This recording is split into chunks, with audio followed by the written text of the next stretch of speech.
Mr. Foxx, George, how you doing? I'm loving life. Something very Good. important to talk about. Will and trust after the life insurance policy. A lot of people have done the right thing. They got the policy, but there's a step that's usually not discussed, especially for the people who clicked and bought a policy online or through the mail or something. Yep, perfect. If you have a policy already, fantastic. You're actually creating an instant estate for your family. So now you need to protect it. So let's talk about that protection. Now that you have an insurance policy that has beneficiaries on it, even looking at that and doing a yearly annual review, so therefore you can see if it's still meeting your needs. If it's not, and if you haven't even opened the policy yet, let's talk about speaking with a professional who does this so you can really dig in to make sure it's exactly what you need.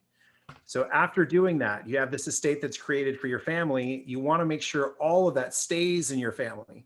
In order to do that, you need a proper will and trust. You need a living trust to set as an umbrella to cover any assets that will be developed throughout the rest of your future.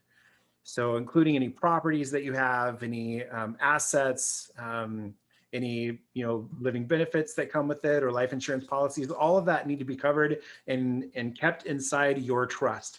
If not, the state you live in will have a plan for you, and you may not like it. So you might as well develop a plan for your family Is that yourself. is that the probate process that you're Correct. referring to? Correct. I actually live in the state that's ranked dead last for probate. Oh, It wow. actually takes about 18 months to get through, and it's the highest fees because they're paying someone else to go through and try to make up the decision of what you would have wanted.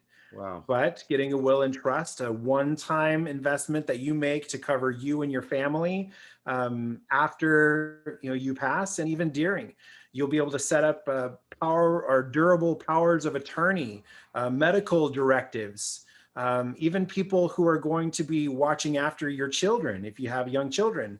Many don't know this, but if you have a life insurance policy that's covering you and your spouse, something happens to you, your children will not have access to that cash until they turn 18 years old.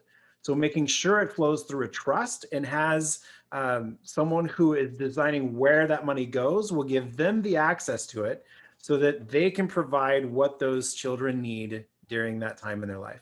This stuff sounds pretty complicated. And I know when I received my life insurance policy, it's like, however thick it is, it seemed like, dude, I'm not going to understand it if I looked at it anyways. Yep. I had that thought, and then I thought, wait a minute, I'm a licensed agent. I should be able to look through this stuff. But the Mm. average person, if that's not your job daily to look through this stuff and really decipher it, it might be a little challenging. So if somebody has purchased a policy through another agent, another broker, another company, do you still sit down and do this thing that you're talking about, this personal financial review or this annual review for this policy? Absolutely, George. It's my fiduciary responsibility. If I see something that's wrong with a client, I have to bring it up. I Hmm. have to show them how the policies work because that's really what should have happened once you originally got your policy. It should have been an in detailed description of how the policy will work, how it will be distributed upon a life event, and what it talks about inside the written policy itself.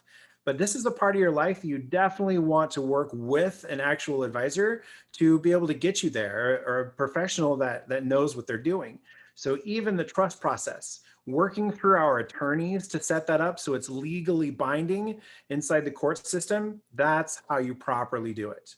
This is not an area where you want to skip around. This is not an area where you want to get an online source that can help you put together a trust and then pay a fee for. There are so many different types of trust that might be needed for your family, and you not even knowing that without speaking directly to an attorney. Our attorneys that we work with don't charge for fees for the consultation. After you figure out what you need with that individual, then that's when they'll come through, and there won't be any surprises. That's a really good point. People spend 20 or 30 or 40 hours planning a vacation. Mm. They want to go somewhere out of state, and they're using all these hours of time, man hours, research, looking online, figuring things out. But for your legacy, for after, for what your family has to deal with, uh we need to probably invest 10 or 20 or 30 or 40 hours into things like that. But the good thing is here, all they have to do is come in for that initial consultation. And then there's a team of people doing all that work for you or for the client.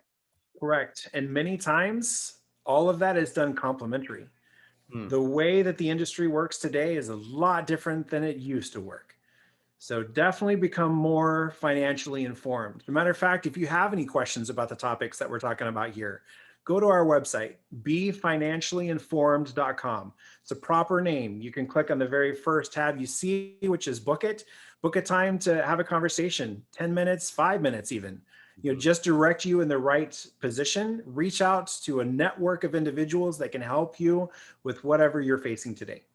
Thank you very much, Mr. David Foxx. Will and trust, avoid probate. This seems like a no-brainer. It is. Thanks, George. You're welcome, sir.